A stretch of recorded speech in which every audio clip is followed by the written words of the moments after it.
Let me begin this great global event, a celebration not just of global education, but of human potential everywhere, by congratulating His Excellency, the ruler of Dubai, for his hosting of Expo 20, for his leadership in global education, and in particular, his decision to give priority to education here at Expo, and for his invitation to all of us here in person and on video to this important moment for the world. For this is the day and the time that we start the rebuilding of global education. I want to thank Her Excellency Reem Al-Hashimi, Minister of State for International Cooperation, Director General Expo 2020, and Chairperson of Dubai Cares for making this summit possible, and to Tariq Al-Ghouk for building a strong community of partners that has been constructed for this summit and addresses three critical themes: youth skills and the future of work, innovation in education, and education financing. And we meet here at a pivotal moment for global education. As we approach a new calendar year, the global education crisis we face is as profound, as devastating as the global health and education crises that we've been living through. And it carries more long-term danger. In 2020 and 21, economies came to a standstill, but education progress has not just stalled, it has gone into reverse. You know, the term lost generation is widely used when displaced young people bear the brunt of civil wars and conflicts, as in the case in Syria, Yemen, Myanmar, Somalia, Ethiopia, and now Afghanistan, where education cannot wait is investing millions to get children into school. But today, lost generation resonates worldwide as the 1.6 billion children in 190 countries who were deprived of months of schooling during the pandemic struggle to catch up. Tragically, millions of children have already been lost to education, and I fear for the fate of the 10 million more child brides, the 9 million more underage laborers, and the millions more rootless youth now on the streets rather than in the classrooms of the developing world's sprawling megacities. Due to the losses in learning resulting from COVID, today's youthful generation stands to lose a staggering 17 trillion in lifetime earnings, roughly 14% of current GDP. And we have been set back in our ambition to make the 2020s the first decade in history where every child is at school and learning. But we will not give up on our ambition for 2030, that instead of an education system which develops only some of the potential of some of the young people in some countries, our global education system will develop all the potential of all young people in all countries. To say we'll build back better means we cannot return to the old model.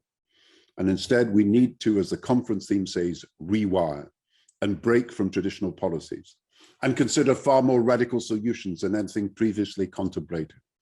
Now, even before COVID-19, 260 million school-aged children were not in school.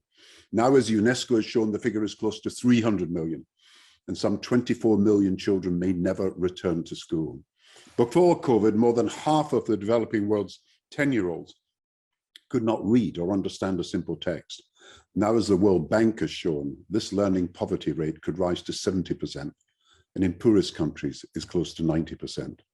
The New World Skills Clock, which will be launched at this summit, shows similar devastating numbers, that more than half young people leave education forever without the necessary skills for the workplace. And worsening poverty not only diminishes educational opportunity, but as UNICEF and the World Food Programme have shown, damages children's physical and psychological health.